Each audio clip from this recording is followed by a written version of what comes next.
Okay, welcome everybody to the April 2024 Bytown Economic Development Housing Committee meeting. Call the meeting to order at 1:06 p.m. Get started right off. Any additions or changes to the agenda today? None.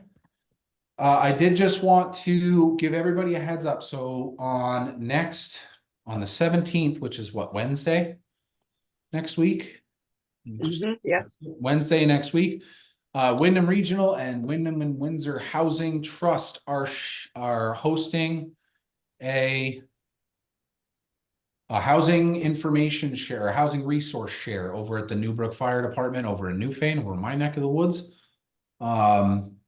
Looks like they'll have some good information there, and I know Gretchen and I are going to be giving some updates on the things that we've been working on, and hopefully hearing from some other municipalities on things that they're working on. So it should be a good experience. If for any reason you want to go or listen in, it's on our website, but just RSVP to Sue Westa. If you need her email, it's included in the list of emails that we send out for this group all the time, but just let her know that you'd like to Zoom in or attend, because I think there could be some useful information there. Okay. Any questions on that? Awesome. Okay. STR updates from myself and Gretchen. Gretchen, do you want to go first? Or I can, it's up to you. Sure, I'll go first. Okay. So the select board last Tuesday held their final hearing on STR ordinance in Wilmington, and it will be going into effect in 21 days after that date. So we got a little bit more time for any appeals or anything like that. But basically, supposedly in error, lodging was listed in the residential district and is not an allowed use. So first of all, I probably should start that they put in a lodging definition and a short-term rental definition. So those were changed. They had not had a short-term rental definition prior to this. Basically, they moved, so in all of the districts, the village district, you are allowed 3 or fewer, and that's a permitted use. If you have more than 3, then you have to go to the Development Review Board for that as a conditional use.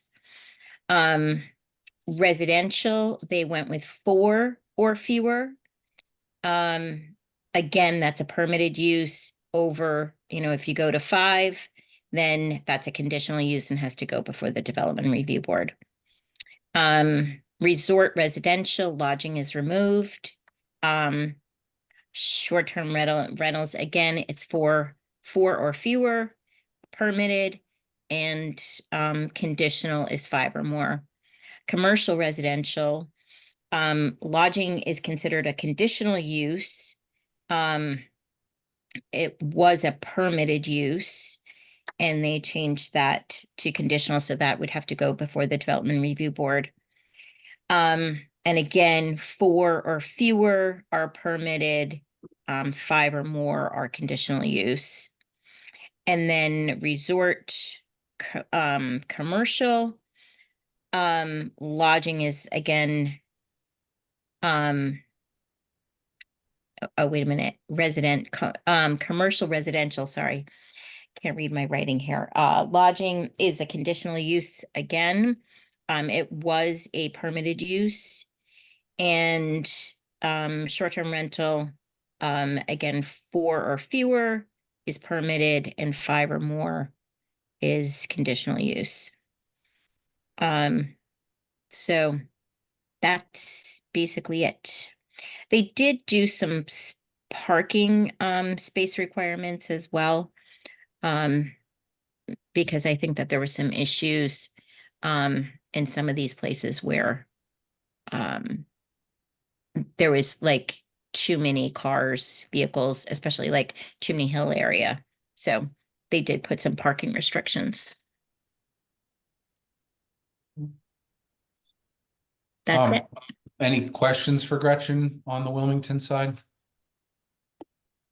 Just Okay. a point, Gretchen, just a quick question on that. I know I've been in a lot of those meetings. There was nothing about tying into, is there anything on fire codes or sewer codes or anything else that's gonna go into that ordinance specifically? No, so because the state fire is like Mhm. we're not, like they're not going to go around and um actually inspect. They can't. They don't have the capacity to do it. Mhm. So with an ordinance, you can only control what you can within your community. And, there will be rules and regulations. I think there already are. Is it, how many is it, Eric? Is it six, above six? Above 8. Above 8, you Mhm. do have to have a fire marshal Yep. sign off. Okay, I just want to see if any of that was codified into or going to be in the ordinance and written out in that way. And it sounds like it's more just, this is a change in, I don't know. That's fine. I don't. I'm not as concerned with it. I just wanted to see if that was, because I wasn't on that meeting. I was on the Dover one, which happened at the same time. So Same time, exactly. Yeah. So, and then as far as sewer goes, we do have an ordinance. So if you are on the sewer, you do need to be complying with that. And so during that permitting process, that would be unveiled at that time. Okay. So like, how many, Yeah. allocations do you have? But that's only if you're renting. That has nothing to do with if you just live there. Like, it's not like if I get a CO and if I buy a house, like do I go through that same thing about number of people in my house? Or is that just something if you are getting a rental permit, they look at that? Well, no, I mean, if you're coming into the zoning office for if you're building a new house or anything like that, that's Sure. one of the questions that are on Sure. the thing. But I mean, if you buy a house and you're not doing anything with it, Yep. You don't need a permit or anything. It's as it was. Okay. That makes sense. Yeah, thanks. Those are a couple of outstanding ones that I had, but I'm not as concerned being a Mhm, Dover okay. owner, but yeah. Okay, thank you. Hmm. Okay. So the Dover Select Board last Tuesday night, decided that we will be moving forward with drafting an ordinance, having legal take a look at that. And that when the time comes, signing on with an organization called Deckard Technologies. So Deckard, they take care of all the property identification, all of the correspondence, to get people notified and registered that the registration is required and things like that. Another big reason that we made the recommendation to go with Deckard is because they actually they have a 24/7 complaint hotline as well as an online complaint form. And they have people manning that hotline 24/7 to actually reach out to people in charge of the property to try to remedy a situation, before it escalates. So if there is parking in the road, if there is excessive noise and things like that, they'll actually contact the point of contact that we require through our registration to try to remedy the situation, before it escalates. So the recommendations we put in front of the board were to move forward with Deckard, Deckard's complaint hotline and things like that. And then to implement the ordinance requiring the registration. So went with the state definition of short-term rentals, which is any property dwelling being rented more than 14 days in a rolling 12-month period and rented less than 30 consecutive days per guest. So that's what qualifies you as a short-term rental as far as our ordinance will be concerned. Requirement 1 will be that all properties used by that definition as a short-term rental will be required to register with the town of Dover as a short-term rental. Requirement 2 is that each short-term rental property as described above will be subject to the state of Vermont Department of Fire Safety requirements for short-term rentals as follows. So that 8 occupants and under, we're following the state guidelines, which says you can self-certify with the fire safety and tax document that they have already produced. Under 8 occupants, you're doing that, uploading that that document as part of your registration to say, yes, I've completed this. Any property sleeping 9 or more occupants will be required to complete the self-certification worksheet, upload that, as well as obtain a completed inspection report from the Vermont Department of Fire Safety, deeming the property fit for rental. So this is no different than what the state already requires. And I understand that there is a backlog, obviously, of inspections and things like that. So at least coming through this first year of inspections, we've talked about, you know, loosening that restriction to say, okay, I can't get my inspection scheduled with the fire marshal until this date. In our minds, that date being entered, I have a scheduled inspection with the fire marshal on this date, plus 31 days, which is what the fire marshal gives you to remedy those issues, is what will be used to get you through that portion of the registration to a temporary permit, so that you don't lose the ability to rent your house should there need to be, should there be a backlog with inspections, number one, and should there be a need for fixes to your property to make it fire compliant. But that's, we're not rewriting the book on this. We're making people know that, hey, this is what the state already requires. And if you haven't done it, you need to, right? The day after our select board meeting, I received a phone call, claiming that I was opening this huge can of worms by including this fire safety stuff in there, which again, we didn't come up with these things, right? These were already requirements put in place by the state of Vermont. We're just saying you need to be aware of them. And if you haven't taken care of them, you need to, right? So this was not a Dover thing. This was a state of Vermont thing that we're just saying, make sure it's taken care of. Requirement 3, an emergency contact list shall be posted in the entrance or in a prominent location. That'll be certified through the registration process with a photo. Here's my emergency contact list. Requirement 4, point of contact for the owners of all short-term rental properties must be on file with the towns. No LLCs, no trusts. There needs to be one point of contact on file with the town. Not necessarily the person, managing the property or anything like that, but the person who is responsible for the ownership of that property so that we have a way to contact them should we need to. A point of contact, requirement 5, a point of contact or authorized representative must be able to respond to issues on the rental property within 1 hour, 24/7. So, did I skip one? Nope. If you're not going to be taking care of your property yourself, you're using a management company, we need that contact so that if a complaint is filed or called in on your property, we have somebody that we can contact within an hour, 24/7 while the property is being rented.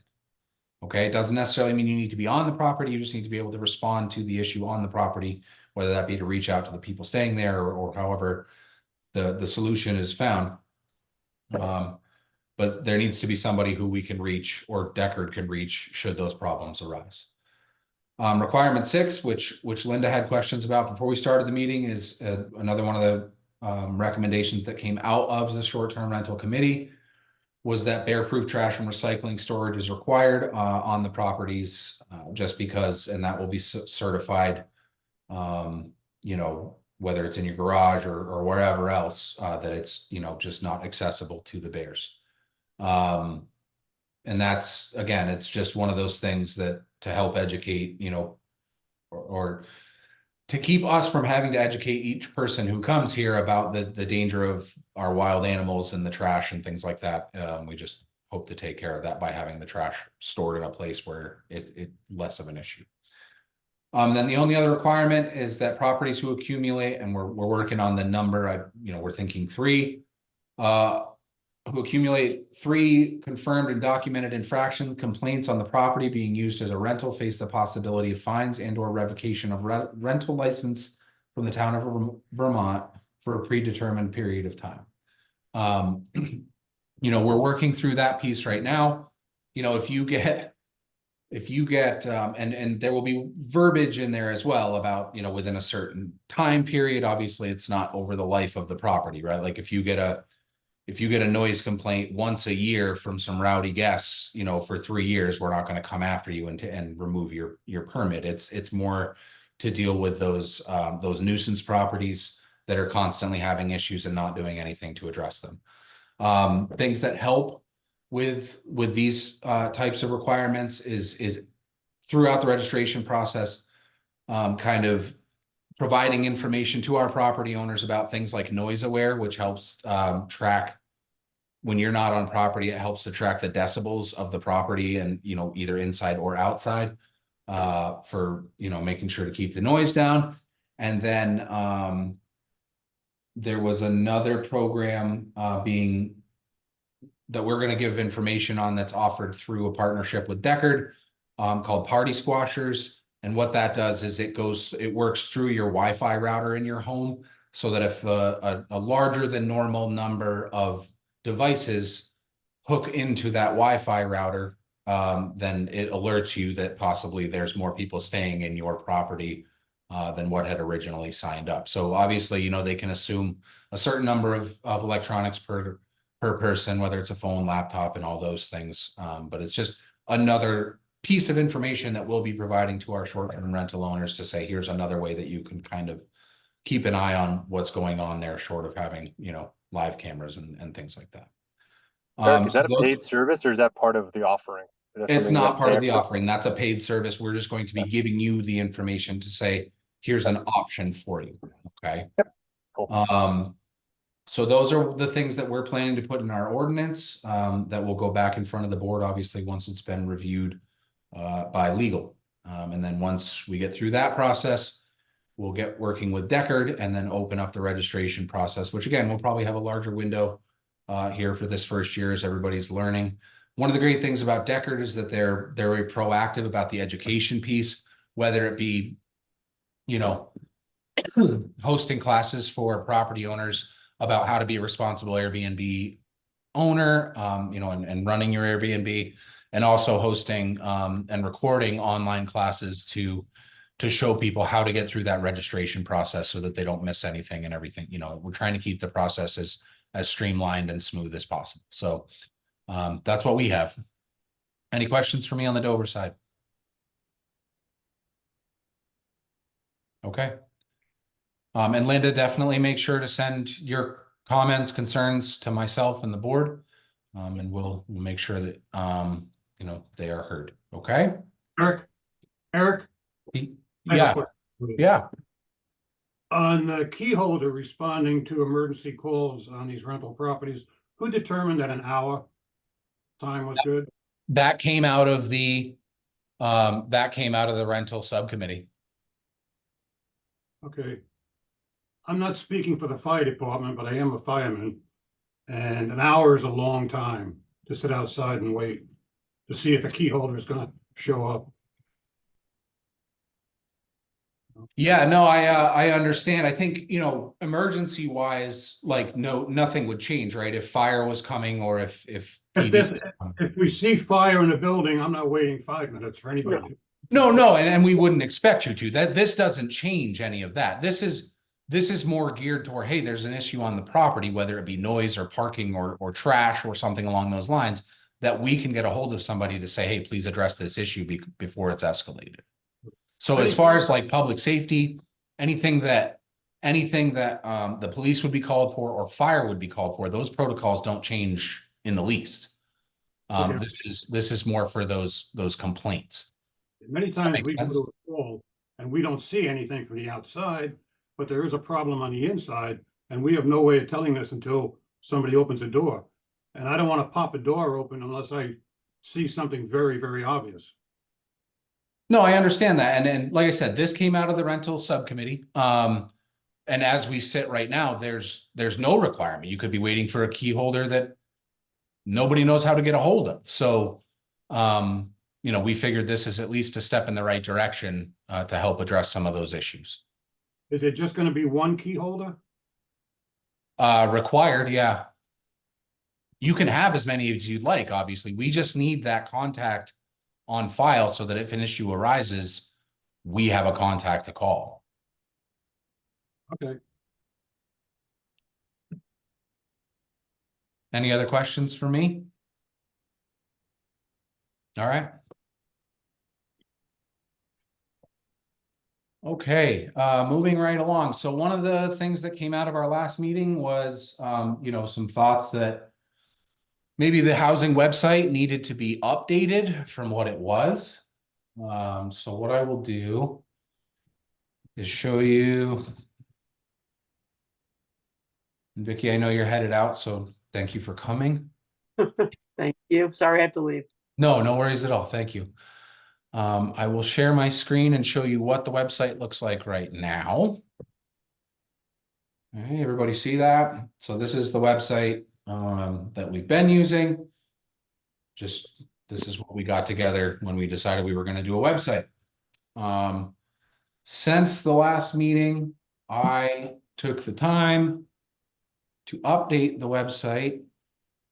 And we're going to do this. There we go. Just to try to make it look a little more modern, includes a lot of the same information, obviously. Got some of the most current housing data that we have that comes from census data and some other pieces of data that we have access to right now. A brief background on Bytown Housing, and then it links into the Bytown Housing page. Kind of an overview of what our initiatives are, the things that we work on and things that we use to try to help with the housing problem. So that, all of these here, all of these are local photos, by the way. This I need to fix, but some quick links here to get you to different parts of the site.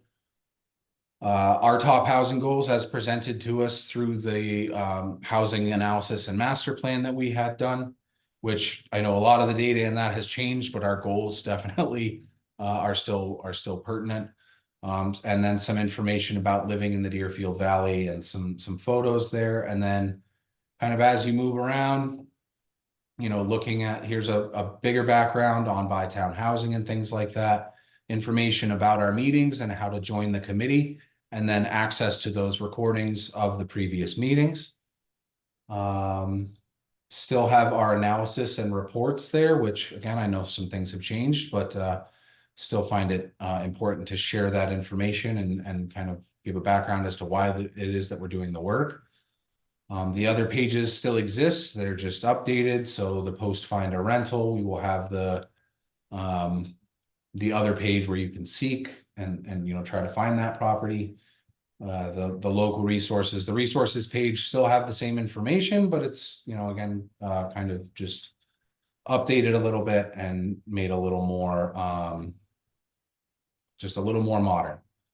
So that's what we have now on the website. I was kind of hoping that Mr. Garris would join us and share his feedback. I will send the link to him and see what his thoughts are.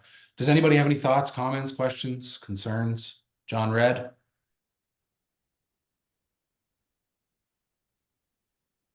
Eric, great job on the website.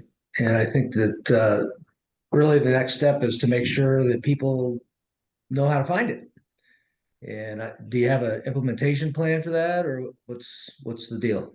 Yeah, I mean, people have been using the site as it sits, but I think one of the things that's going to help drive more traffic to this site and make people aware of it is the discussion we were going to have and had at the last meeting, concerning the landlord support group and things like that. Because in my head, with the updated site, the hope is that we wouldn't have to build a new website to host that information, and that information would live here.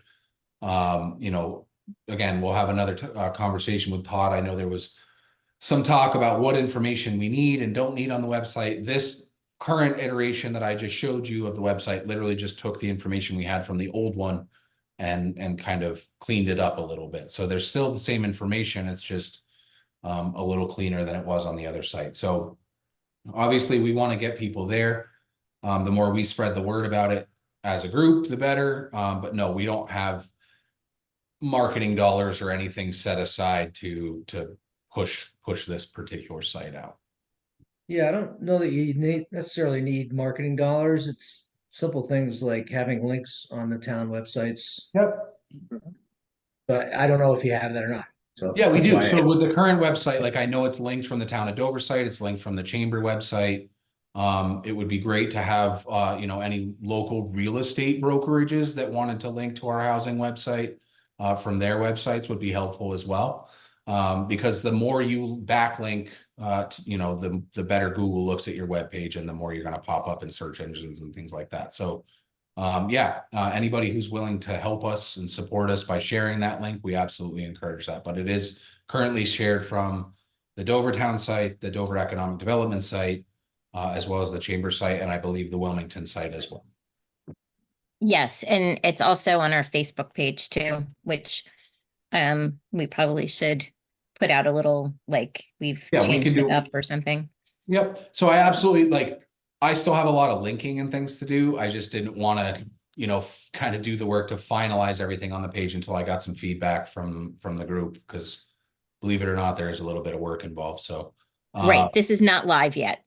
no, this Yeah. particular, our other site is currently live, DeerfieldValleyHousing.com. So this new site is not live yet because I didn't want to finish it and put it up without kind of running it past the group first, if that makes sense. it looks to me like it's a huge upgrade. I encourage you to get it live as soon as possible. Okay. Perfect. All right. Looks good. Hey, Eric, a quick question on that site, and I wasn't at the last meeting, but I did watch the recording. Like, you're talking about, this is for long-term rentals, like year-to-year landlord services and stuff like that, right? Yeah.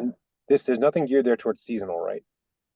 Or is that included in that definition, or is there a different definition? There's a No, I reason mean, I'm asking. seasonal, we pull in with that long term. It's like that over Sure. 30.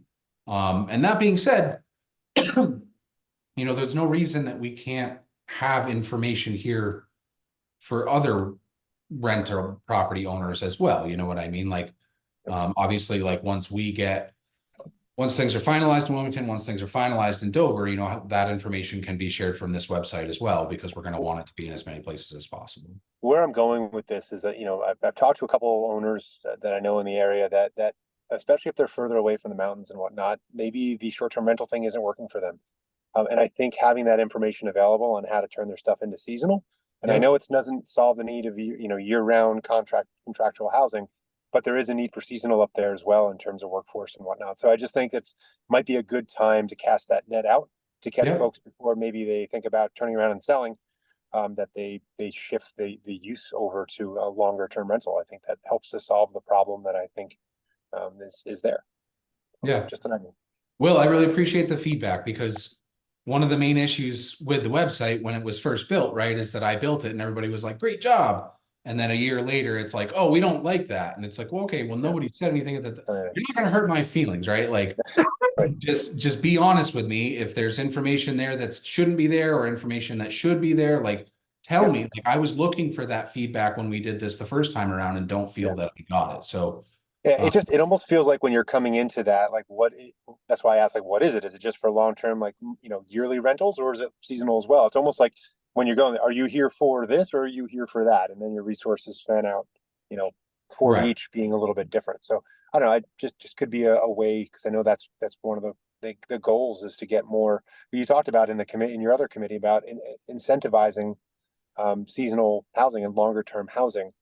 You know. Yeah, and then, you know, we do try to provide some information on the rental side, and then also provide information about, like, hey, let's try to get you a house instead of just of course, renting a house as well. So I mean, we're trying to hit it from all angles, which I know, you know, Todd was upset that there were quite a few links on there, but there are a lot of assets out there.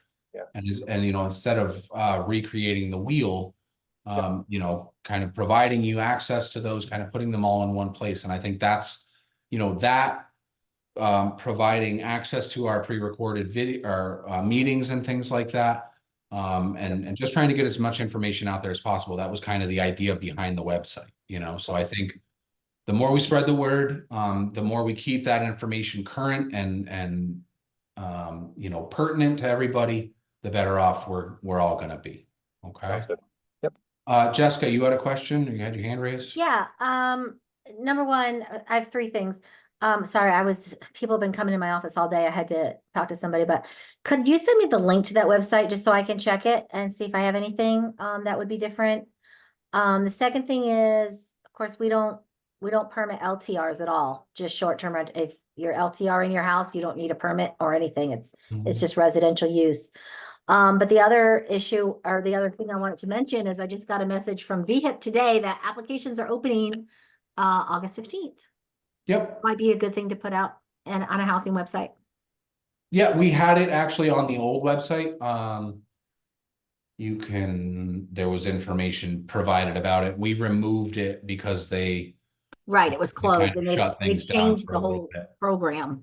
Yeah, and I think even then we still had an informational piece to say, hey, it's closed right now. Reach out to Wyndham Regional or Windsor. Yeah, Wyndham Windsor to get information about when it might be opening and what might be available. So Yeah, but the website looks great. I love Wix. That's what I use too. I think they're the best platform out there for websites. yeah, no, it's easy, and there's plenty of opportunities on the website to join the group or to learn more about the group. So that's good as well. I will share the link with Todd because I know that this was one of his directives, and have a conversation with him as well. But you know, based on the feelings of the group, I can go ahead and get that wrapped up and get the domain switched over. The other thing that I'll do, as I'm doing with the economic development website, which is also being rebuilt at the moment, is all of those links will match up to what they currently are on the site, because you don't want Google to have to relearn all of the links to your pages. So if you're already popping up in search engines, then it'll continue to do that. Okay. So all of that will be taken care of hopefully by the next meeting. Any questions for me on the website before we move on? Awesome. All right. This was supposed to say Gretchen, so I apologize, but Gretchen is going to speak to us about a draft on an ADU incentive program. So this is something that Gretchen had brought two incentive programs to the group. I think it was over a year ago at this point, right, Gretchen? And we had some discussions on them. Finally, we were able to talk and put our heads together a little bit about it, and Gretchen took this to the finish line. That, you know, the two incentive programs we had looked at, one was this ADU incentive program, and another one was that was a long-term rental incentive, correct? Or a workforce. Right, like taking your current STR and making it an LTR, and you are getting an incentive of money. Right. I think with that particular program, there were a lot of questions about the policing of it and how to kind of track it and manage it and things like that. So that was put on the back burner for now. But Gretchen, if you want to talk to us about the ADU incentive program. Sure. I hope everyone's been reviewed this, because I don't really want to read every single piece of it. But it is long-term rental housing incentive. It is to get residents to put accessory dwelling units on. It was in the Jessica. It's in the email that I forwarded to you. And so this is for residents and they have to be, you know, they have to be present. They have to live there permanently. And it's for residents to put on an accessory dwelling unit onto their home. Of course, there is, you know, making sure permitting is that you're okay with all of that. But you could, we were thinking of, sorry, I'm like trying to get my head back around this. We were thinking the grant award amount is up to $10,000. They would get $5,000 to start and then $5,000 on completion. It would be written in, you know, they would have to sign an agreement that they are going to rent that property for long-term only for 5 years. And let's see, what else? Rent can't exceed amounts. For a studio, 1,000, 1,500 for 1 bedroom, and then 500 per bedroom after that. And so I think that's kind of it. I mean, and of course, this is a little low hanging fruit. It's not like you're going to immediately get 24, new housing units in the Deerfield Valley. This is, 1 or 2 people in each one of those homes. And then the funding, of course, for in each town in Wilmington and in Dover, they would go for funding through the 1% local option tax. So, but what we would like to do is, if you guys have comments about this, things that we should change up, the other piece of it is that as Jessica mentioned, the VHIP program through the Wyndham Windsor Housing Trust, they have a component that is about ADUs. And I don't know the specifics of it. I think it's more money than what we would be offering. Yes, I do know if you want me to speak Oh, on you do? that. Sure. Yeah, so number one, the ADU has to be owner occupied, Mhm. which I think either the ADU or the building, the lot has to be owner occupied. It's still the same, it's $30,000 to $50,000, and it's got a much lower threshold for the renter. You have much more pick of who you're going to rent to. And that was giving my question. Could this program be coupled with the VHIP program? I don't think it makes sense to. Okay. Why wouldn't it make sense? Well, like, why would somebody go to this program when they could go to the VHIP program? Yeah, that's what I'm saying, is that So they this would should be for just go to people the who can't VHIP. go to the VHIP program. Maybe they're not meeting that. Because with VHIP, you can only rent to 80% of the median income. So this would be maybe somebody who wants to rent to somebody with a higher income. Is that what you're thinking? It could be. Okay. But so we weren't sure that that was coming back online. We've been Right. working on this for a couple months now. So we didn't know. And so that's why, like, here we are, we're presenting this. Does it make sense for us to actually do this program? I don't know. I think it does because, I mean, in my work, of course, I meet a lot of residents who want to do the VHIP program, but they're afraid of the VHIP program. So I like this program as an option for them. And it might even, baby step them into more use of the VHIP program. Because the VHIP is very restrictive and people are afraid of that. The other part of that is like, yeah, it's reopening now. But So I depending think on it's going to be open. I think they're making it a permanent. That's why the whole rework to a 10-year forgivable loan is in place. Yeah, no, I mean, I've been in Vermont long enough, not as long as many of you, but long enough to know that nothing is permanent, even year to year, right? Even if they tell us it's going to be permanent, that doesn't mean too much to me. So I would love if the VHIP program and this ADU program from Wyndham Windsor was, available in perpetuity, but the idea, I'm a little skeptical. So this is something, if that for any reason goes offline, is over endorsed or whatnot, we have a program here ready to stand up or in conjunction with that's already running that, we don't necessarily have to worry so much about it shutting down unless we shut it down.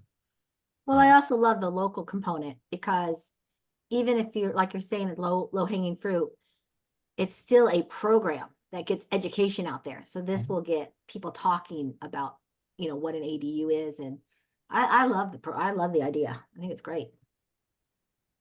Yeah, so I think just because a lot of the group's not here, I think what I'm going to do is send a follow-up email out once I get the recording up of the video.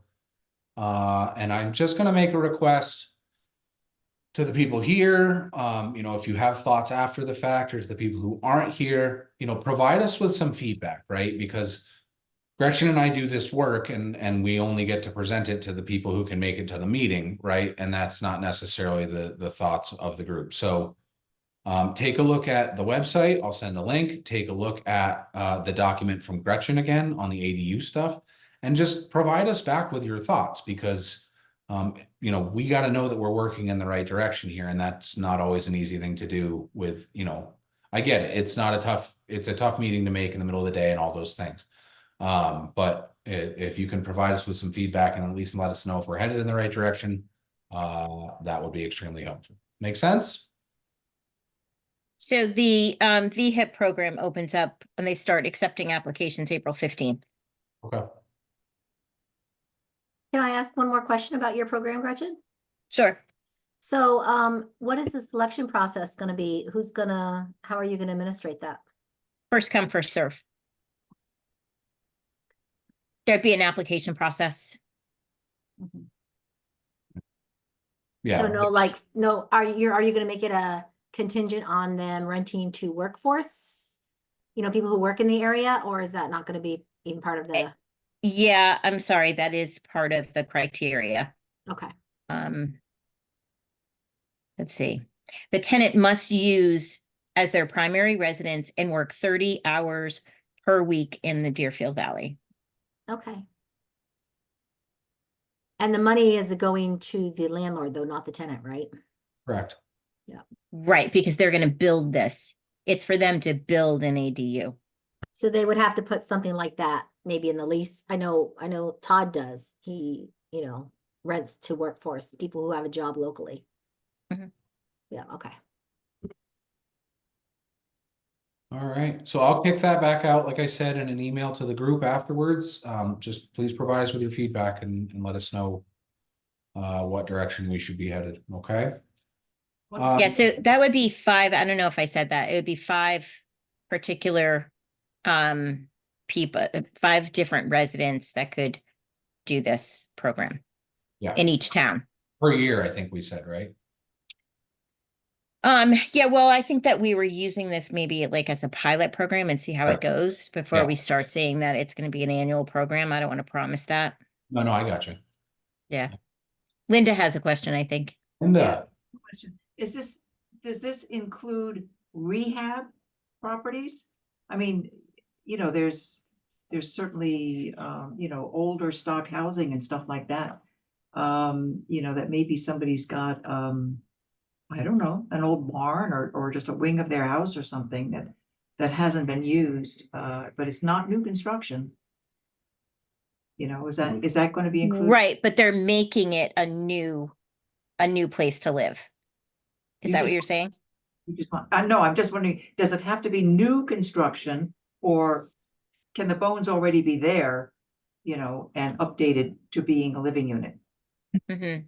No, as long as it hadn't been rented prior. Yeah, okay. So, yeah. Yeah, I think the Yes. VHIP program has like a 3-month, as long as are you gonna have like a cutoff? It hasn't been rented in so long? Like a time period? No, I think it's never been a rental unit. Makes sense. John? Yeah, has the funding been approved for this program? No, Oh, it has not. It has to go to the select board. okay, that's what But I we want to figured. make sure that we have a solid plan, like if, just as far as process goes, it's really important to have like this committee's input. They might have another idea and, or another criteria or, I don't know, but let's present what it would look like to the select boards. And then we would go for, creating, after we get the funding, creating the agreements, blah, blah, blah, all of those pieces. But the intention was that it would be funded out of the 1% program? Mhm. Gotcha. Okay. so like in the town of Dover, John, and I know that Wilmington operates their 1% a little differently, but in the town of Dover, in our budget, we actually have a line item for housing plan implementation. So there's money earmarked there for programs like this. I believe ours is 100,000 or something for the year. So we would take 50 of that and recommend to the select board that we allocate those funds to this type of program. And the Vermont Short-Term Rental Housing Alliance is putting all over Facebook. I saw this morning that Wilmington brings in $200,000 to the 1% through short-term rentals in Wilmington. I don't know about their numbers, but I think it would be kind of funny that it's being funded. You know, this program is being funded by the short-term rentals. Yeah, no, I mean, we definitely understand the importance of our short-term rentals to our economy, right? I mean, without them, we don't have nearly as many visitors, so yeah. All right, So I did hear back from Todd. He's dealing with a no water issue. okay, that's probably more. And so he's his apologies. I asked him if he had any updates for the landlord support group, and he said he did not at this time. Yeah, we're coming pretty much to the end. And I think as far as landlord support group goes, I'll touch base with Todd when he's not dealing with, or Gretchen, you can, when he's not dealing with his water issue, and we'll plan to tackle that next month. Okay. Any additional questions for me or Gretchen or anybody before we go? John Red. Two things. One, it seems like additional funding is needed. And I'm just wondering if you guys have brainstormed where to find additional funding for programs like Gretchen just described, or other programs to come down the line. You know, in other parts of the country, I'm not sure about the state, but in other places in the country, they've gotten very aggressive in buying older properties and converting them, deed restricting them, and doing things that you know are you know not just passive; they're active things happening to accumulate properties to create affordable housing, workforce housing, or what have you. And I'm just wondering, like I said, if you've thought about additional funding opportunities, maybe instead of $125, you charge $250 to register in Dover. Yeah, no, Brainstorm. that was a thought originally, right? When we got into the rental subcommittee, was that there was the possibility of, subsidizing some of these long-term housing pieces, and honestly, through our education and our research of that process, like, the short-term rentals are already, they're already bringing money into the 1% fund. It didn't seem right to penalize them more to fund, housing on the back end. So we're absolutely looking at opportunities to bring in money, obviously, to do any kind of projects that we can. But we're not, at least in Dover, we're not planning to lean on those short-term rental owners to foot that bill. Yeah, the difference I would see there is that instead of getting 30% of the revenue, you get 100%. Just something to think about. The other idea or thing perhaps that's needed is, and maybe you guys have done this, I'm not sure, but some sort of inventory to figure out where our opportunities might be. I mean, there's a lot of vacant storefronts in the village, so, and I know that Gretchen has been working with a variety of people to figure that one out. And that's not just residential, but it's commercial needs as well. But do we have any kind of effort to establish an inventory valley-wide? Like the old Higley Hill Inn or the Austin Hill Inn. There's a bunch of inns out there that are shuttered right now. Yep. And if there's anything we could do to bring those along, it'd be great. Yeah, no, we've absolutely, I mean, it was one of our initiatives to try to create, kind of an inventory of what we have available for those types of spaces, and it just, We actually did create in the very beginning. I think it was before you started, Eric, that we do have a Google Doc that was shared, and we kept it kind of private because some of the properties that were on there were people didn't really want it out there that it was available because they had tenants and things like that. So yeah, that could probably use a refresh. I did hear yesterday about a program through the Vermont Council on Rural Development about vacant buildings and nonprofit agencies buying them and taking them and restoring them and creating housing.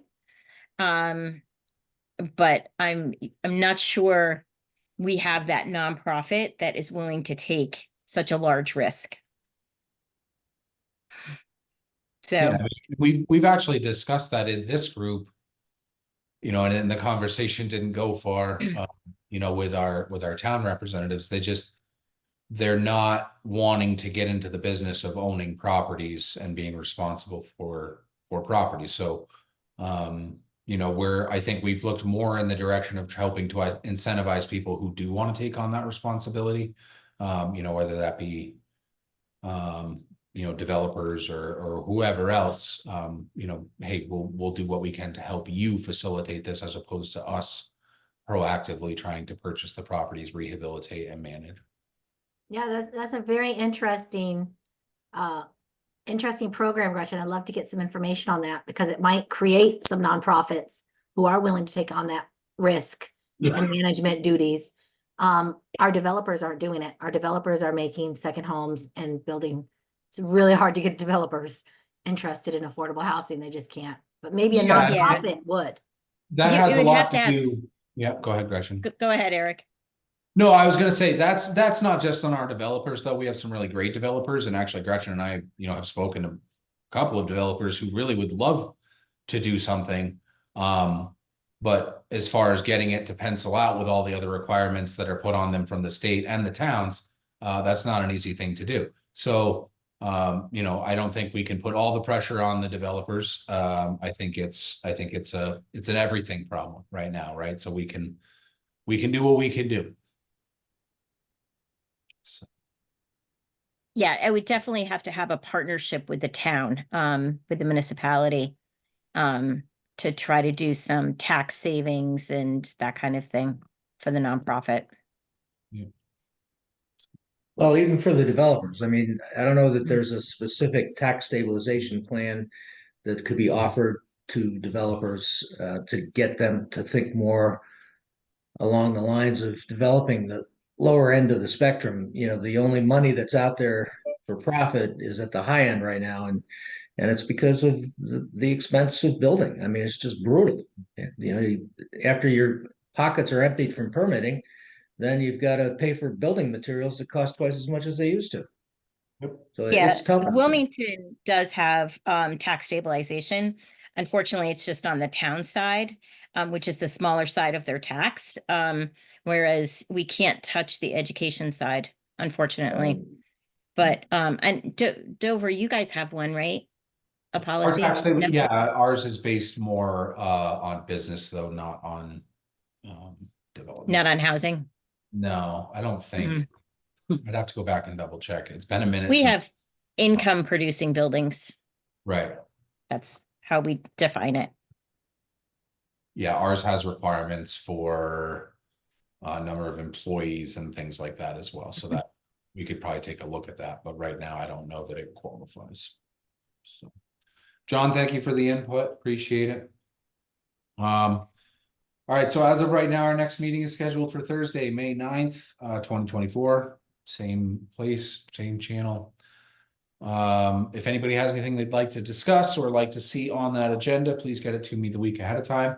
And in the interim, like I said, if you can provide feedback both on the website as well as the ADU incentive program for us, you know, sooner rather than later, so that Gretchen and I can have another conversation about it prior to the next meeting, that would be great. Okay.